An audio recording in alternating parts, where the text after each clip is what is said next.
Good morning बच्चों।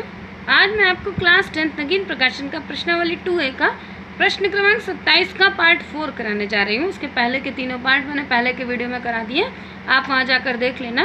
और बच्चों मैं इसी चैनल पर मैंने आओ टेंस सीखे में मैं आपको टेंस भी सिखाती हूँ, आप वहाँ जाकर उसको भी देख लेना।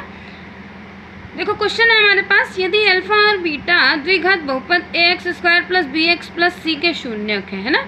दिया है इन्होंने अल्फा और बीटा इसके बहुपद के शून्यक हैं, तो निम्नलिखित के मान ज्ञात कीजिए। और क्वेश्चन दिया हुआ है हमारे पास कि √ में अल्फा अपॉन में बीटा प्लस √ में बीटा अपॉन में अल्फा है ना, ये हमारे पास क्वेश्चन है।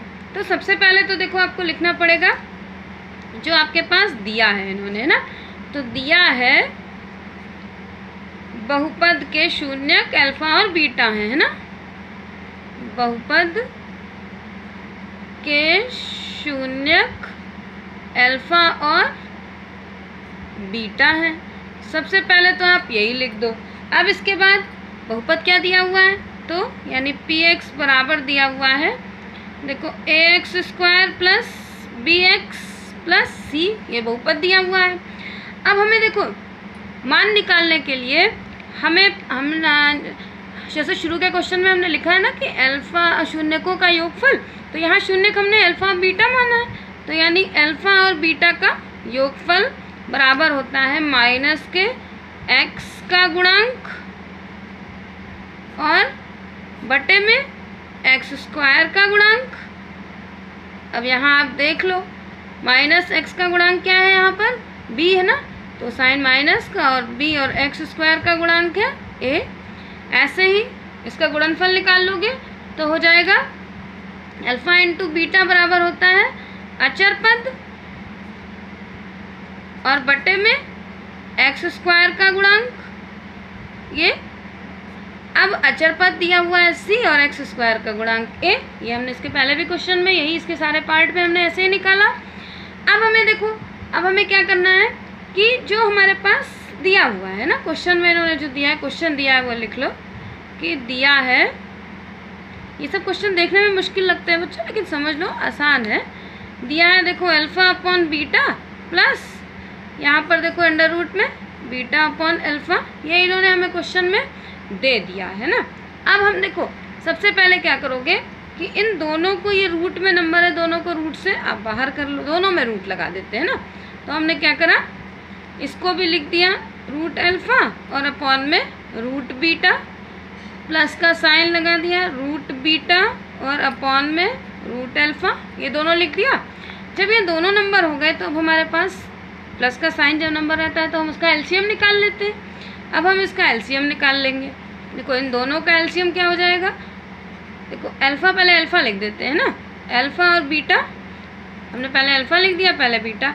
अब जब इस तरीके का नंबर होता है तो क्रॉस मल्टीप्लिकेशन होता है, इसको हमने इससे मल्टीप्लाई करा, तो देखो रूट का मतलब आधी वैल्यू ना, तो आधी वैल्यू और आधी वैल्यू मिलाकर पूरी वैल्यू हो गई, यानी रूट हट गया। सेम यहाँ पर आधी वैल्यू और आधी वैल्यू को मल्टीप्लाई कर दिया तो हमारे पास हो गया साइन प्लस का और ये पूरी वैल्यू हो गई है ना, अल्फा और बीटा अब ये हट गया। अब हम देखो ये जो नीचे के दोनों नंबर हैं इसको दोनों को एक रूट में लिख देते हैं। ऊपर वाला तो देखो अल्फा प्लस बीटा और नीचे एक रूट में लिख दो अल्फा और बीटा, ये हमने दोनों लिख दिया। अब हमने ऊपर के क्वेश्चन में देखो वैल्यू निकाली थी अल्फा प्लस बीटा और अल्फा × बीटा की वैल्यू, यहाँ वैल्यू पुट कर देते हैं। अल्फा प्लस बीटा की वैल्यू हमने निकाली -b/a और अल्फा × बीटा की वैल्यू हमने निकाली c/a, है ना। यही तो हमने वैल्यू निकाली इनकी। देखो दोनों को हमने रूट में कर दिया अलग अलग। अब 4 फ्रैक्शन हो गए ना, 4 फ्रैक्शन तो माने नहीं जाते, तो इसको क्या करते हैं, नीचे वाले नंबर को उल्टा कर देते हैं। तो सबसे पहले लिख दो -b/a और मल्टीप्लाई का साइन लगा दो, क्योंकि डिवाइड जब दूसरी साइड जाता है तो मल्टीप्लाई हो जाता है और डिजिट चेंज हो जाती है। ये हो गया आपके पास देखो अल्फा और ये नीचे बीटा है ना, ये अल्फा और बीटा हो गया हमारे पास, अल्फा बीटा नहीं c और a, ये देखो ये c और ये a, हाँ क्योंकि ये वैल्यू ऊपर गई है ना। अब हमारे पास क्या हो गया, अब तो हमने वैल्यू रख दी है, अल्फा बीटा थोड़ी है।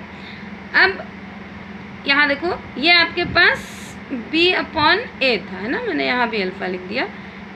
अब आप देखो कि कौन कौन से नंबर किससे कट रहे हैं, है ना। यहाँ आप देखो ये ए है और ये भी ए हो गया और ये नीचे से ऊपर गया है ना, ये इस चीज़ को मैं फिर से इधर लिख दे रही हूँ, आप फिर से देख लो।